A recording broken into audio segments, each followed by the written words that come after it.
Bad jokes and dad jokes abound as alleged SNL comedian Pete Davidson mocks a veteran's injury with no consequences, and I get kicked off of Twitter for telling a dad joke. We will analyze the comedy double standard with funnyman extraordinaire Owen Benjamin. He's actually my consultant on getting deplatformed on social media. Then, a millennial writer whines in the pages of Vice that he has been disenfranchised from voting in Tennessee merely because he's not eligible to vote in Tennessee. Also, he's committing insurance fraud. Finally, a look around the races on the last day before the midterms. I'm Michael Knowles, and this is The Michael Knowles Show.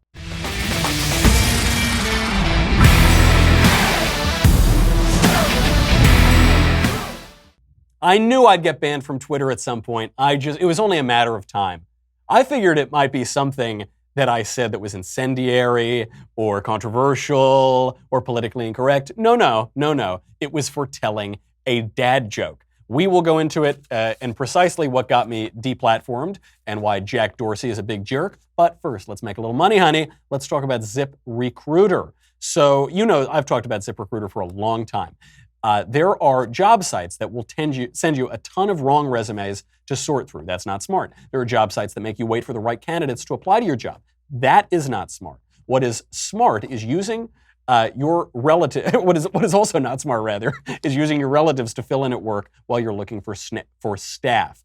What's not smart is making the lottery the centerpiece of your retirement plan. Didn't work out a couple weeks ago. What's not smart is letting your friends pick your karaoke song. Go to ZipRecruiter. They will make this much easier for you. ZipRecruiter.com/MKS. They will find you the right person. It doesn't depend on candidates finding you. It finds them for you. It actively goes out. You post the job, it will go out, it will find candidates, it will invite them to apply, it will send them to you. It's why it's the #1 rated job service by employers in the U.S. This rating comes from hiring sites on Trustpilot with over 1,000 reviews. Right now, my listeners can try ZipRecruiter for free at this exclusive web address, ZipRecruiter.com/MKS. That is ZipRecruiter.com/MKS, ZipRecruiter.com/MKS. Do it. Don't waste time. Don't waste money. Time is money, honey.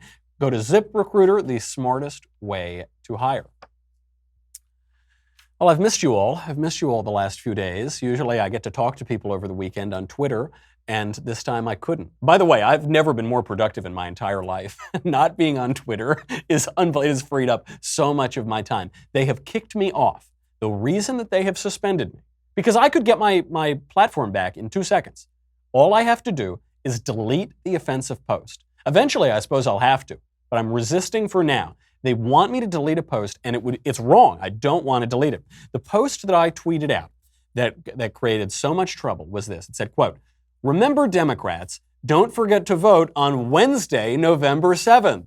Ha ha ha, do you get it? Because Election Day is Tuesday, November 6th. But I said Wednesday, November 7th. Ha ha ha, get it? This is one of the oldest jokes in elections. People have told this forever. A ton of lefties told it, and by the time I was kicked off, had not been kicked off.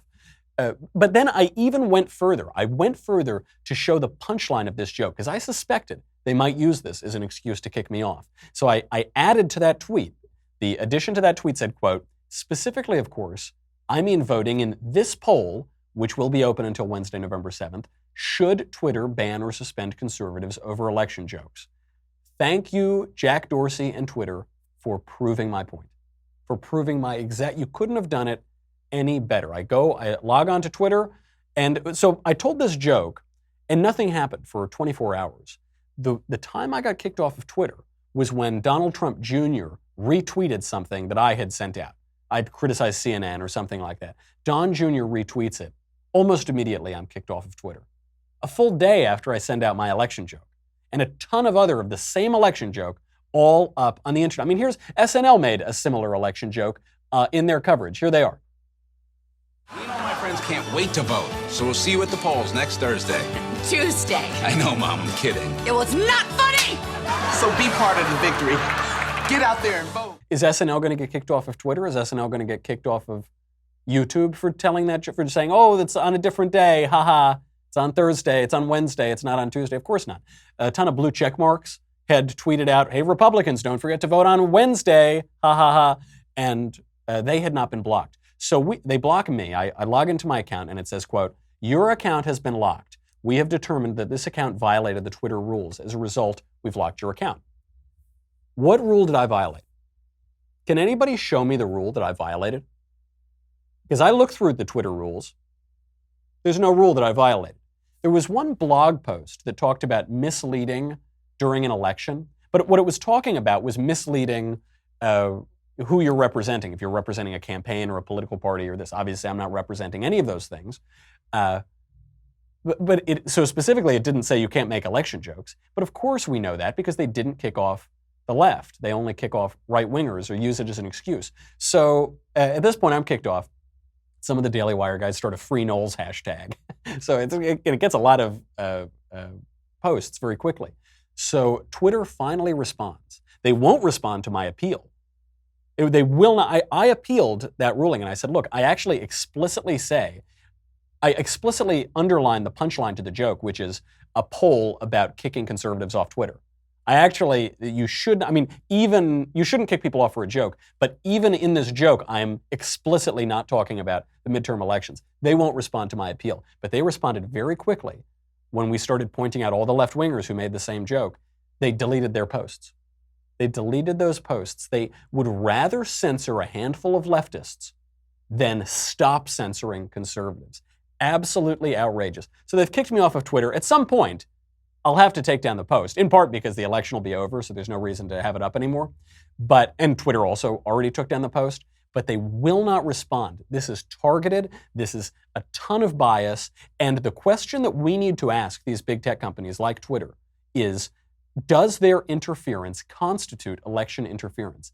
Does their interference, their censorship of conservatives over left-wingers so close to an election, is that an in-kind contribution to Democrat candidates? Is that interference? I think we should hold them to account. I think we should burn their bank accounts down to the ground if they're violating election law, because that certainly seems like what they're doing. Are they publishers or are they platforms? Are they publishers or platforms? They say they're platforms, they behave like publishers. They say they're open and anyone can use it and the rules are clear. And then they start selectively, unfairly targeting people with whom they disagree politically and kicking them off right before an election. If they're publishers, treat them like publishers and burn their bank accounts down to the ground. Now, obviously, I'm having a little trouble processing this. I haven't been kicked off of Twitter before. Fortunately, though, I have someone who is well acquainted with getting kicked off of social media platforms. The very funny Owen Benjamin is here, my consultant on getting kicked off of Twitter. Thank goodness I have my Twitter ban consultant, Owen Benjamin, here. Owen, thanks for coming on. Thanks for having me, brother. Yeah, I'm here to help you through your transition. It's right. Yeah, because I was previously a platformed American. Yeah. I'm now trans and deplatformed. You've been depped. I've been depped. I'm glad too that you're here because, I mean, you're an expert in comedy. I was kicked off of Twitter for making a really incendiary, violent, oh no, it was a dad joke. Yeah. I made a dad joke. Yeah. And then I got kicked off. And a bunch of lefties made the same joke, they stayed on. Well, they'll kick you off if you kick a sacred cow, even if it's nothing. Like, I was banned for life for making fun of David Hogg. And that's when I realized there was something seriously going on with that kid. Yeah. I've made fun of David Hogg. I haven't. Well, maybe not on Twitter, though. I actually don't think I've ever made fun of him on Twitter. Well, I was pretty relentless. And then when they realized how they could get me, which is so ironic to the leftist disposition in Hollywood. Yeah. Because I said, anybody that isn't old enough to grow pubes can't tell me not to have a gun. They said I was sexualizing a minor. He was about to be 18, and that's not sexualizing a minor. They are sexualizing minors. You lost your career because you refused to sexualize minors, because of the trans kid thing, Yeah, right? yeah. And people don't believe me, so I may read emails from CIA. But it's kind of a little blow. But like, Do it. They fired James Woods. They fired Joe And it's the Heart of Darkness. There's that. That's true. Like, it's just like the mowing hole. They started the Me Too movement in a conference room as they were repping Harvey Weinstein. Yep, that's right. So, there's that. But yeah, I refused to, I was calling out this dude who had a 5-year-old boy that he was saying was a girl and he was going to put him on hormone blocks and stuff. I'm like, that's abuse hiding in plain sight. Right. People can be broken up between like abusers, people that sit by and watch, and then people that don't sit by and watch. It's kind of what the world's broken up into, and they get real mad when you don't let them eat the babies. Is that Bill? Bill, when did you get here? President Clinton. I love it. What have you to do with us, Jesus of Nazareth? Yeah, that's really... Just, come on, I'm a little hungry. Hillary, can we eat one of these little babies? That is how the election's going to break down. And the fact that they kicked me off 3 days. Well, it's by design. It's by design. It is by design. Oh, 100%. There's no question. Yeah. Because, I think they kicked me off because it wasn't what I said. I said something. I made some joke about the election that everybody makes. And then they kicked me off the next day, right after Don Jr. tweeted something I said making fun of CNN. And it was right then, they almost immediately kicked me off. Isn't it a bad look for them, though, to kick off conservatives, blue checkmark conservatives, 2 days before the midterm elections? You'd be surprised how many people don't notice. Because that's one of the great things and weaknesses of conservatives is usually we have jobs and families. So it's like a lot of people they can't tell unless they're listening to the podcast. Right. They're just like looking and working and dealing with families. A lot of leftists are unemployed, just childless, warlocks and witches. They're just running around doing spells and stuff and chanting. Yeah. You're joking. Witchcraft abounds right now. I am not speaking about some fringy thing. Vox.com encouraged left-wingers to practice witchcraft. Yeah. Everyday feminism, encouraging people to practice witchcraft. This is John Podesta, wasn't he? Didn't he have some spirit dinner or something? Yeah, and I just introduced my wife, who's here, to some of these emails, and she, like this last week, because some of this stuff I missed. Yeah. I've just been coming out of my office like, Amy, they're witches. They're actually witches. And then door closes. I open the door. I'll be out for lunch. Thanks. Something weird is happening in Haiti. Because I don't like going down the conspiratorial rabbit holes that you can't prove, but the ones that are just right there, like they have parties where they cut up a cake that looks like a human body, and they're like, "How is your flesh tasting, Hillary?" And they're like, And they think that's normal. Yeah, they're like, "We're taking strength from it." I'm like, dude. Most of my buddies are like truck drivers and plumbers and stuff. Like no one's like, not hosting spirit dinners. No, that's hedonic treadmill like your whole life. Right. That's like you've run out of sins and you just have to invent them. Yeah, you're almost tempted to practice virtue because you've just run out of sins. Yeah, so maybe I'll give virtue a try. Try to get some adrenaline. Dude, I've been doing lines of ethics all morning. It's nuts, man. I turned down a murder this morning, and I feel like I can't feel my face. Oh, yeah, I've been faithful to my wife for days now. Dude, I'm so high off it. So it seems like everything's going well for you. You're really dude, high off. No, it's fun being off Twitter. It actually clears your head a little bit. This is what I've wondered, because you've been thoroughly deplatformed. You're still on YouTube. Yeah, I'm on YouTube, and then they took away my live streaming, so I started another channel. And it was up to, like 2,000 people watching within like a week. That's the thing, is they keep trying to get rid of people, and all it does is solidify your base. It's having the opposite effect, and it's kind of hilarious to watch. This is what I think, because they think they kick you off Twitter, they kick me off Twitter, and then the audience goes away, and then nobody hears from you ever again. But then you crop up again, and immediately you get your whole audience back. This is what I think is going to happen in the midterms. This is what I suspect is happening. We have been told 0% chance Republicans are going to get blown out in the House. Don't even vote. It's not even worth it. Yeah, I think I'm very optimistic. I know Clavin freaked both of us out a little bit. He keeps texting me. He's now become Ben. He's texting me all this pessimism. But being like a comedian and just never bending the knee, I get to see a lot of perspectives. Mm-hmm. Like, it's never the people they say are against Republicans. It's never these big voting blocks. In fact, a lot of times it's the opposite. It's always these leftist weirdos that are literally eating human cake flesh. They're like, the Jews hate Trump. And meanwhile, all these Israelis are emailing me like, we love that dude. Yeah. Meanwhile, Israel is building Trump a train station in Jerusalem. Literally. Right. And they're not against political correctness stuff.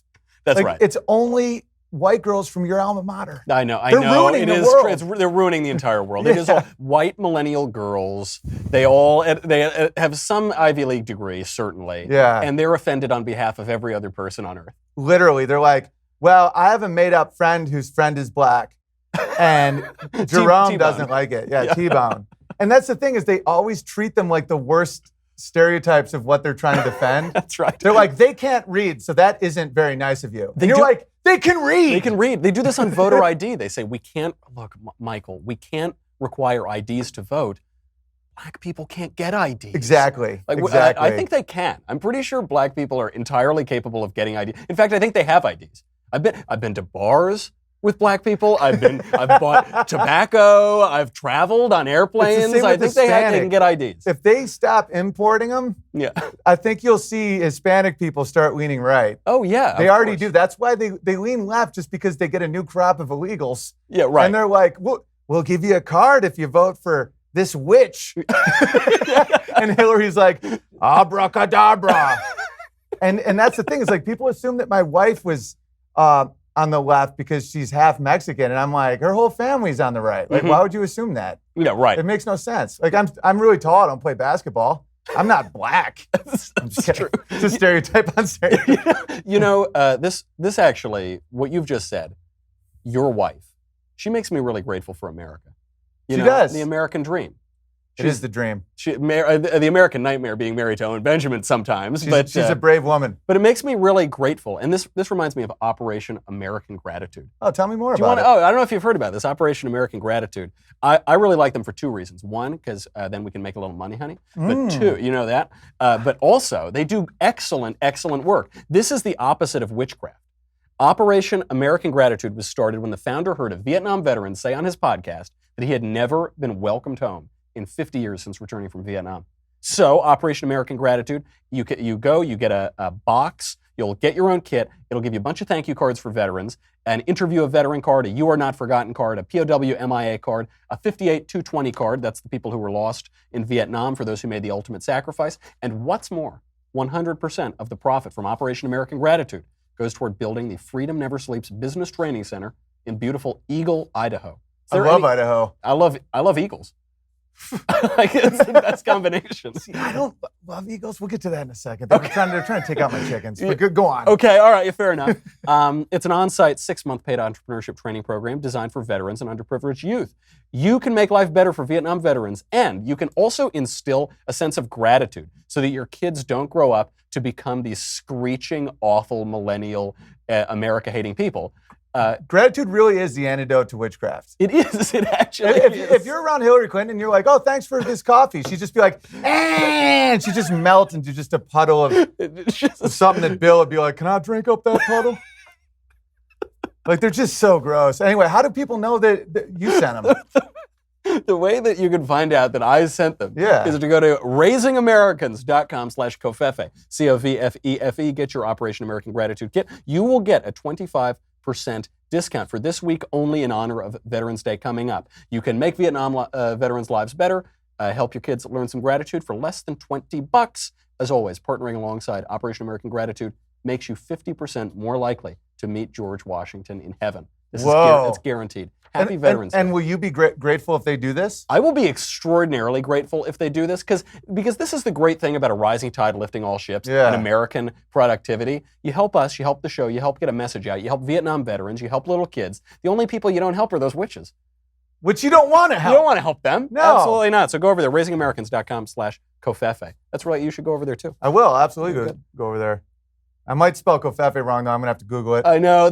I think I picked the worst promo code. I think I've lost about 50% of advertising revenue because I picked a word that is a misspelling. Right. That is by definition a misspelling. What's the best promo code you think you could use? Oh, real quick, I do have to address the eagle situation. Yes, please do. Because we live in Washington, and we have a bunch of chickens and a bunch of dogs and a bunch of eagles. Mm-hmm. And at first I was like, oh, God bless America. Look at those eagles flying. And then there'd be like 5. It's now just this like border wall situation with the chickens, where I just keep trying to like keep because the eagles are huge and they'll just come down and be like, but just let them in. They're not trying to hurt the chickens. No, they just want to hang. They just want a better hen house. They just want it to work in the hen house. They just want to just come over to the hen house. You know, we don't even check what species they are. Doesn't matter. Might as well be a caterpillar. Those talons and that giant sharp beak are just randomly there. Are you trying to tell me that just because Guatemalan authorities arrested 7 human smugglers in the caravan, those eagles are trying to do your chickens harm? Who's to say what rape is? I mean, who are you? Title of that's going to be the new postmodern book, I think. Who's to say? Well, you can always tell someone's up to no good when they're trying to redefine monstrous terms.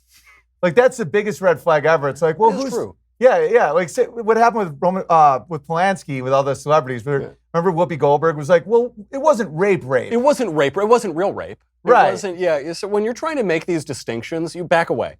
You should just back away, you know. It's like, no, I'm a centrist rape guy. Yeah. I'm kind of in the middle, you know? I like to get along with everyone. Well, at come on, I'm a Thanksgiving. moderate. I'm not an extremist, is what I'm saying. Right. Okay? I'm not going to take an extreme position on that. Yeah, it's like she said no, but there weren't several exclamation points. Come on. I know. You know, I actually do. I want your opinion on this from the comedy perspective. Okay. Which is, okay, so they've been deplatforming people. They take extreme voices away. Whatever. My extreme voice of telling dad jokes, fine. Right. Did you see that Pete Davidson joke on SNL? I did. You saw him. Do we have it? The Pete Davidson. He's there making fun of this combat veteran. And practicing witchcraft, yes. And practicing witchcraft, almost certainly. Yeah, here he is. Look at that. That's a witch outfit. This guy's kind of cool. Dan Crenshaw. Oh, come on, man. Yo, hold on. You may be surprised to hear he's a congressional candidate from Texas and not a hitman in a porno movie. I'm sorry. I know he lost his eye in war or whatever. So there he is, looks like a witch, was engaged recently to A witch. to another Yeah. witch who said God is a woman and had this Yep. super culty video. Okay. Yeah, there was broom-only parking right outside of SNL. It's really efficient. It's good for the environment, you know. Yeah. It only. The crazy thing about this, and I was arguing with people on Instagram, which is my new Twitter. I've made it just toxic. I know. I'm with you. This is actually what. bring that heat. I was like, oh, Owen's got great Instagram posts, and I'm only there because I got kicked off Twitter. That's where free we go. market. That's why their stocks keep tanking. But someone was saying, well, he made fun of his dad who died in 9/11, so why can't he do that? I'm like, that was his pain to mock. Yeah. And also, if it was that dude's friend, that would be one thing. Right. But someone who clearly hates you for your politics and is making fun of something that happened to you in a war, that's the difference between, like, you can do a joke about rape versus mocking a rape victim. Yeah, you'd never tell a joke about a rape victim who's like, you know, especially one who's in the public eye, who's, you know, especially, I mean, this case is even crazier than that because this guy got his injury serving that witch. Serving that dude, trying to protect our freedom. Oh, exactly. And it was like his third deployment as a SEAL or something. Right. It was like he just kept going the extra mile, and this little weasel. And like, okay, because someone was telling me, they're like, oh, you've done a pedophile joke. I'm like, it was a pun about a pedophile. Like, it's about me going into you know, like a drugstore being like, where the pedophiles at? And they're like, "What?" And the whole thing is it's like, well, my toenails are long. Mm-hmm. It's like, and it's a long joke, but it's a pun. Right. And they're trying to compare that to that actual pedophile who directed Guardians of the Galaxy. And I'm like, no, he's just saying he wants to have sex with children. Like, that's called being a psychopath. It's not even a joke. Yeah, It's not even, right. And I'm starting to really wonder if people have lost any morality at all. Like, they don't see the difference. They're well, like, that's the thing. Well, you're eating chicken and I'm eating a baby. What's the difference? What's the difference? You're a Yeah. hypocrite. Because they're calling conservatives hypocritical over this for saying, oh, you know, you're criticizing this joke. They somehow don't see the difference. How do we get it through to them? I don't think you do. I think you just we just focus on our gratitude and just let this guy just keep just practicing witchcraft. And we just got to win. That's why we got to vote. That's true. We just got to bury him. Have you voted yet? I haven't yet. I'm gonna drive people to the booth. But according to a tweet, it's what is it, the 7th or the 8th? I forget what they're going to shut our stream down. The minute I say this joke, the minute I say this dad joke, they are going to shut down this stream. They're going to say Michael is inciting violent, hateful, bigoted, rules-breaking rhetoric. That was the other thing. But yeah, Farrakhan's on there calling Jews termites. Calling Jews termites and saying death to America, death to Israel. They also didn't tell me what policy I violated. There is no policy. There's no policy. Well, that's why I've been telling this to people for a while, that you got to stand with everybody getting deplatformed, even if you don't agree with them. Exactly right. Because appeasement just means you get eaten last. Yep. And so what they do is they have, one's called bullying or one's called, I don't know. But I'm like, that's all comedy. So it's like, knock, knock, who's there? It's like home invasion statistics. Sadness now. You're mean to me.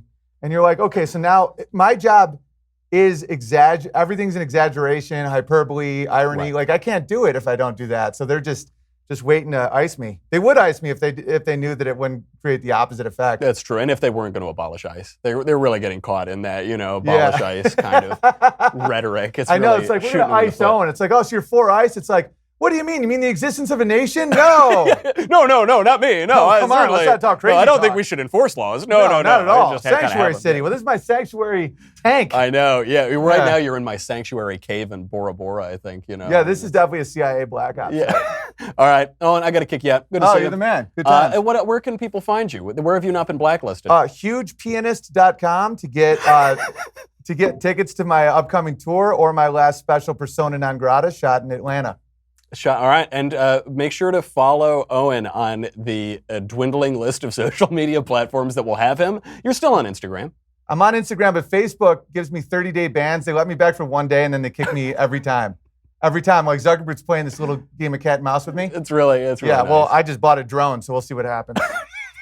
That's not a threat, by the way. It's a joke. It's not a threat. It's not a threat. All right. All right. Good to see you. Yeah, you See you too. next Later, time. bro. This is why we bring in social media deplatforming consultants to really make you feel better when you get kicked off of them. So speaking of very funny things, a Vice writer, a writer in Vice.com, has inadvertently published one of the funniest columns of the entire midterm elections. It's this millennial who is extremely angry that he was not allowed to vote in Tennessee. And the excuse, the reason why he wasn't allowed to vote, is that he's not eligible to vote in Tennessee. And he's very upset about this. The headline is, quote, "What it feels like to be disenfranchised by a voter ID law." The guy's name is Davis Winky. That can't be his real name, but maybe it is his real name. Davis Winky is what it says on the article. Subtitle: "I had a birth certificate, a photo ID, and utility bills proving my residency. But Tennessee decided that wasn't good enough." Okay, well, that sounds pretty interesting. He's got the ID.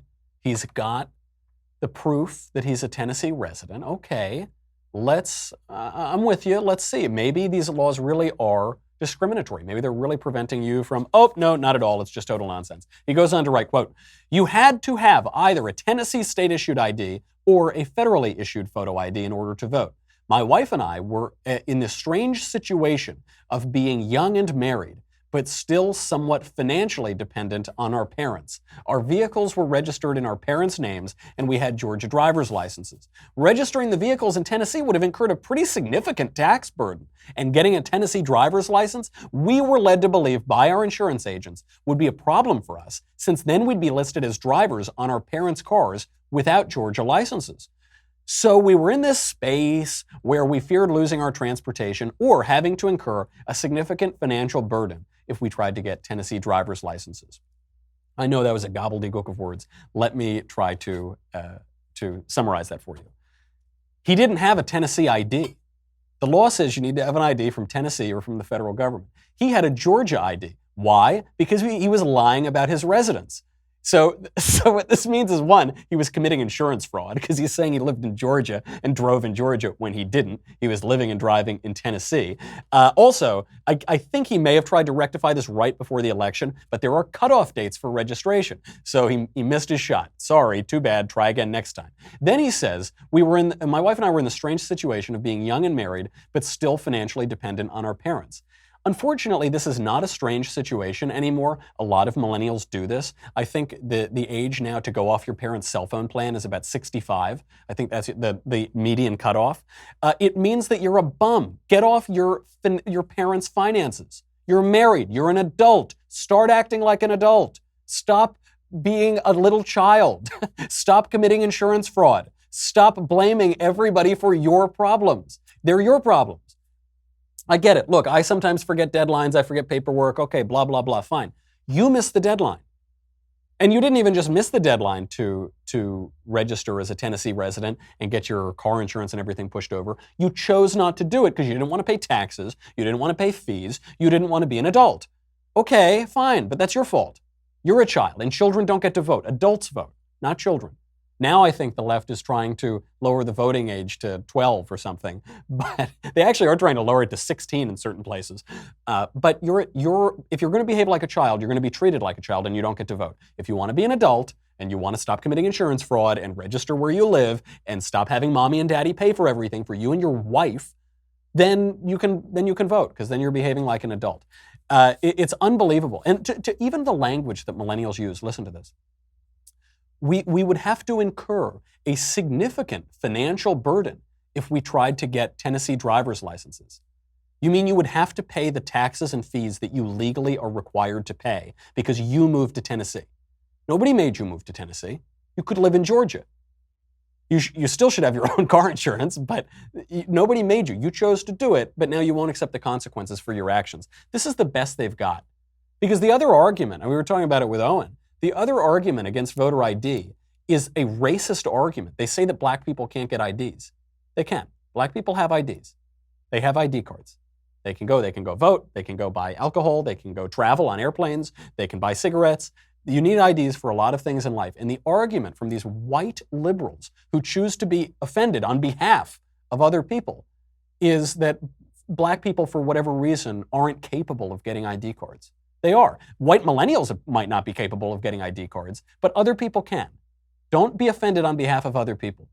Don't put your problems off onto other people. We've got to say goodbye to Facebook and YouTube. We have a lot more coming up. I want to give my final thoughts on the midterm elections because my gut feeling on this is a little different than what the pollsters are saying. Before we do that, I have got to say goodbye to Facebook and YouTube. I probably already have. They've probably already kicked me off halfway through this show. What I've got to remind you, though, is that we're going to have a backstage tomorrow starting at 8 p.m. Eastern Time, 5 p.m. Pacific. We're going to be hanging out. It's going to be the God King Jeremy Boring, Ben, Drew, Elisha, myself. We're going to be covering all the latest election news as it happens. We're actually going to be getting Twitter updates from our own Cassie Dillon and Colton Haas. Why we're letting Colton do anything, I have no idea why we would subject ourselves to this, but it should be a lot of fun. You're not going to want to miss it. And Cassie and Colton are going to be in the throes of social media while it's happening. I obviously can't do that job because I keep getting kicked off. As always, Daily Wire subscribers get to ask the questions, so make sure to subscribe today. Also, don't miss Andrew Klavan's next chapter of Another Kingdom, performed by none other than little old me. Almost certainly the last acting role I'll ever have in this town. Today, subscribers get exclusive access to episode 6, entitled He Bought Me. If you're not a subscriber, you won't be able to watch new episodes of season 2 until Friday. So what are you waiting for? Go to dailywire.com and subscribe to watch the first and second seasons of Another Kingdom. Again, none of that matters. This is what matters. Because right now, never say never, who knows? Democrats told us we were going to have a blue wave. Democrats were going to take the whole Senate. They were going to take the House of Representatives. They're going to do all of this stuff. Now it's not looking like that, is it? Now it's looking like maybe they won't take the Senate. Now it's looking like maybe Republicans will gain in the Senate. Now it's looking like they might not get 50 seats in the House. They might not get 40 seats in the House. They might not even take back the House. Can you imagine what the tears will taste like? We probably will need a new vessel because it's just going to be a block of salt, like those thick blocks of salt that you grill meats on. That's what it's going to come out that way. They're not going to have any more tears left to cry. It's just going to be pure salt popping out. You're not going to want to miss it. Go to dailywire.com, get your leftist tears tumbler. We'll be right back.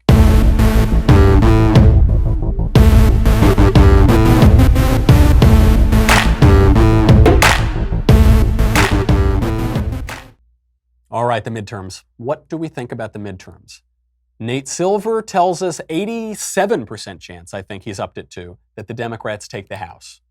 History tells us Democrats are going to take the House. Obama lost over 60 House seats in his first midterm. Clinton lost 54, I think, in his first midterm. Bush didn't lose any, but it was right on the heels of 9/11, and America was pretty unified behind that president.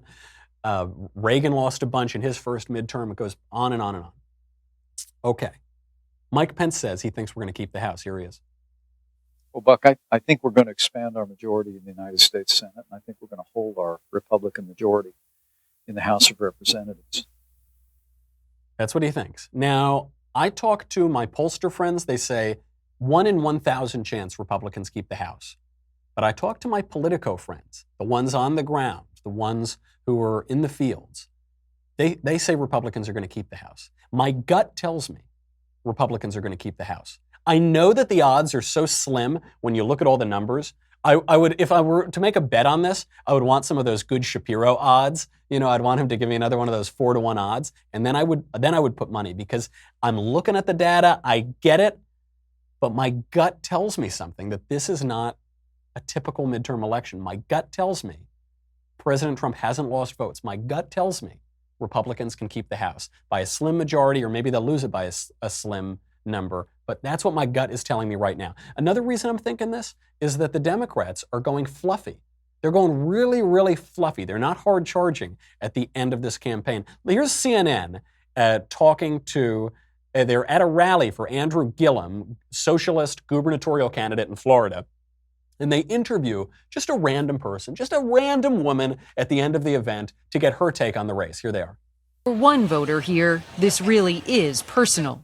Will Barack Obama's presence in this race and here today influence your vote? I believe that it will. We picked her randomly out of the crowd, but at the end of our interview, when I finally asked her name, it sounded strangely familiar. And what's your name? My name is Francis Gillum. As a matter of fact, my son is running for governor. No. Yes. Oh my God. Wait a minute. Why didn't you tell me that to begin with? No, I'm That is not true. That is hilarious. Yeah. Well, now that changes everything. Oh no! Oh my God! You're kidding! You, the woman who's here at this exclusive area of the Gillum campaign rally, you, the woman who looks like Andrew Gillum because you're his mother, you're his mother? Oh my gosh! Wow, what a coincidence! So tell me, like, how great is your son? I mean, is he like, he's super great, or he's just like really? Can you imagine if they were at a Trump rally? And I don't know, they were talking to Tiffany Trump. They didn't know it was Tiffany. And she said, oh, yeah, I think Trump is going to do well. And, actually, I'm his daughter. I'm Tiffany Trump. It's like, they're biting her head off. It'd be this awful segment. But it's total fluff that they're going into this with. And I think it's fluff because, one, they don't have anything to run on. And two, they're nervous. I mean, SNL did that sketch. They actually got this pretty right, which is all the Democrats saying, like, oh, we're looking forward to the election. We're confident. Blue wave, ha, ha, ha, ha. Beads of sweat pouring down their face. They're very nervous because by all historical rights, this should be a blue wave election. They should win the Senate and they should win the House. And the polling doesn't quite suggest that. They're also in trouble right now because prominent Democrat candidates are really, really kooky. I mean, Andrew Gillum puts on a good show, but he is a socialist. He's a radical candidate. And this woman in Arizona, Kirsten Sinema, is about as kooky as they get, and there are several others like her. Here's Sinema.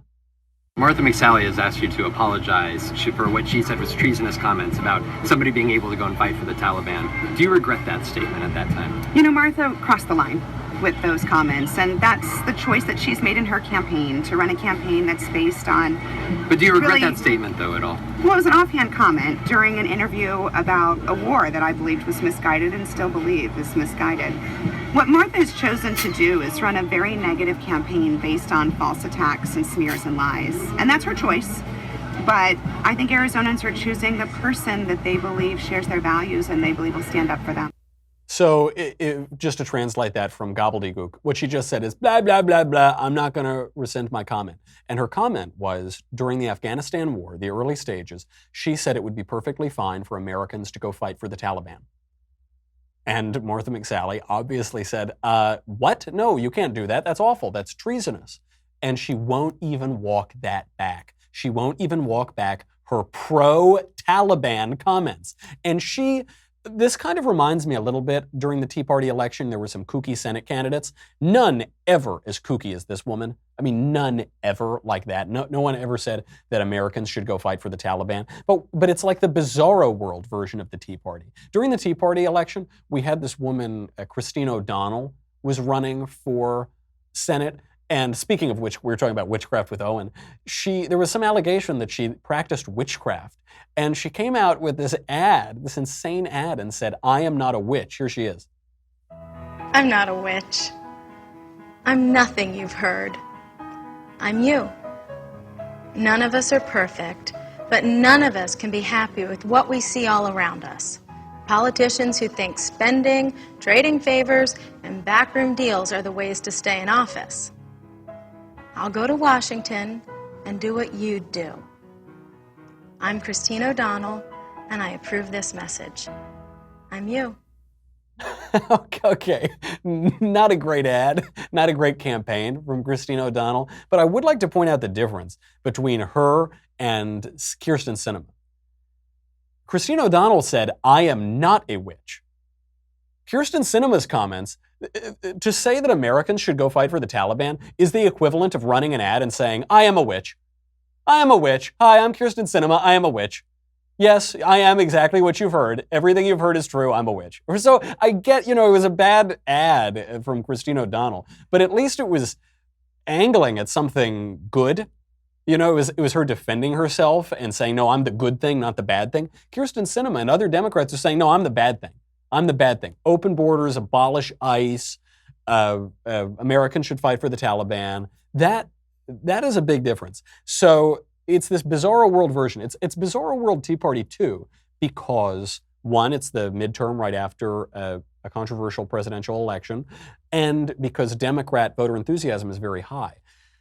The reason it's different than the Tea Party is, one, because Republican voter enthusiasm is also very high, and two, there's no issue that Democrats are running against. They're running against a guy. They're running against Trump because Trump is mean, allegedly, and says mean things. But there's no issue. In 2010, that election was about Obamacare, this awful law that took away our doctors, that destroyed a sixth of the economy, that took away our freedom to make life and death decisions and gave it to government bureaucrats. It was a referendum on that, and so GOP enthusiasm was high and Democrat enthusiasm was low. Now they're both very high, and I think this is going to have a significant impact. There's a guy, Tim Ryan, who is now running away from his party on key issues because he wants to win his House seat. He wants to run away from the party to try to save his own seat. You're seeing a lot of Democrats do this around the country. That doesn't speak well for a blue wave. Here's Tim Ryan. You're seeing proposals out there like Medicare for all. You're seeing abolish ICE, raise taxes. Do you agree with these proposals? And what is your platform? Well, I think these are principles. First of all, I don't know a whole lot of Democrats that are talking about abolishing ICE. I come from Ohio. You don't know are you kidding me? The most prominent Democrats running for office in this country are talking about it. You had Ocasio-Cortez made it a big part of her platform. Democrats used her as a major fundraiser. Beto O'Rourke was talking about it. Liz Warren, Hiawatha was talking about it. Everybody was talking about abolishing ICE for at least several weeks there during the summer. Now they're trying to walk it back because it's obviously deeply unpopular with the American people. So you've got Tim Ryan there, one, lying. He's saying that they're not running on abolishing ICE. They are. But he's running away from his party. Imagine if in 2010, Republicans were running away from opposition to Obamacare. If they were interviewed and they said, oh, well, I don't know if we need to repeal Obamacare. No, I haven't heard a lot of Republicans talking about repealing Obamacare. No, they wouldn't have won. You need momentum. You need to have a platform that you're hard charging and running on. Democrats don't have that, which is why I'm really skeptical of the conventional wisdom right here. I was looking at some of the breakdowns, and Real Clear Politics has a good breakdown because they take all the major polls and average them out. Right now, according to Real Clear Politics, this was as of last night. It could have changed in the morning. The GOP has 218 solid seats. Democrats have 205 solid seats. And there are 38 toss-up seats. Of those 38 toss-up districts, 26 of those districts voted for Trump. Regardless of whether they're represented by a Democrat or a Republican, 26 of those toss-up districts out of 38 voted for Trump. So 26-12, Trump versus Hillary. It actually seems to me that in just looking at numbers and districts, the GOP has a raw edge here. The Democrat advantage is historical, and it's not to be understated. I mean, it would be history shaping, history shattering if the Republicans held on to the House here, or even if they didn't lose that many seats. But we're in history making times. We're in really strange times right now. This is not a typical midterm election. Right now, they're looking at some of the highest voter turnout since 1966. Now, you can't even take too many lessons from 1966 because the Democrats owned the House for decades and decades. So you didn't see the House swaying between Republicans and Democrats at that time. Not until 1994, not until the Gingrich Revolution did Republicans finally retake the House after decades. So you've got the highest turnout since the height of the Vietnam War, after the Kennedy assassination, massive civil unrest, the civil rights movement, all of these things. I mean, you are in historically unparalleled times. You can't make those comparisons. Okay, look at the rhetoric now. So the rhetoric that they're employing at the last moment, right before the election, Paul Ryan and House Republicans want to talk about the economy. Donald Trump wants to talk about immigration. One of the reasons to temper our hopes that Republicans keep the House is they seem to be blaming each other for why they're going to lose the House. So Trump seems to be blaming Ryan, and Ryan seems to be blaming Trump. Okay, they're not really touting how they're going to keep the House much anymore. Mike Pence is, but other people are not as much. But look at those two approaches. Paul Ryan saying talk about the economy, Trump saying talk about immigration. By the way, Trump is talking about the economy a lot too, but he's not shying away from immigration. Trump is right here. Trump is right, and Morning Joe and Paul Ryan and Mika Brzezinski and all of the Brooks Brothers set is wrong. Here is the conventional wisdom care of Morning Joe. Donald Trump has not completely destroyed the Obama recovery, and they would think that, and they'd get a lot more votes. But Donald Trump has reminded them of Charlottesville every day over the last couple weeks. And what does that do? That inspires Democrats, independents, moderate Republicans, suburban Republicans to vote Democratic. Well, it may. He's reminding them of Charlottesville. He's saying because Trump is talking about immigration, he's reminding them of a white supremacist killing a woman. I don't see the connection, but then again, that's Morning Joe for you. What he is saying is Trump should keep his mouth shut on immigration and on cultural issues and should only talk about the economy. Nobody is motivated to vote in midterm elections, especially when your party is in the White House, because of the economy or because of 401ks. It does not happen that way. The reason that there's a reaction to the party in the White House is because if the Republicans are in the White House, then Republicans are happy. They're not as motivated to go out and vote. And a marginal upswing in the Dow Jones is not going to cause them to go out and vote. Whereas the party that's out of power does have high motivation, so they go out and vote and they take the House. Okay. How many times has the elite media and Morning Joe and the Chamber of Commerce Republicans, how many times have they told Trump, stop talking about immigration? Trump's been talking about immigration since he walked down the escalator, since the beginning of his presidential campaign. And he wiped the floor with every other GOP candidate, 16, 17 candidates, mows them all down because he was talking about these issues that people care about, that are foundational, that are cultural, that are essential. Politics is downstream of culture. The economy is downstream of culture, for that matter. And so run on the economy, sure, but run on these things too. It's the only way that you're going to be able to rally support from your base when you're in the White House for the midterm elections.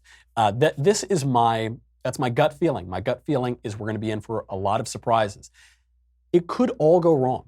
There is some polling that shows that Beto O'Rourke is neck and neck with Cruz. I don't believe that polling for a second. I think it's polling designed to manipulate public opinion. I think Cruz is going to be fine, but Republicans have to go out there and vote. The reason you have to go out there and vote is because we will bathe in leftist ears and it will be absolutely delightful. But I think we could be really in for a surprise. I think it'll be close elections, but the sum total of all those close elections could be excellent news for Republicans, and we'll see what happens tomorrow. We'll have a little bit of last-minute analysis tomorrow, and then stick with us during all the coverage. Okay, until then, I'm Michael Knowles. This is The Michael Knowles Show. I won't see you on Twitter.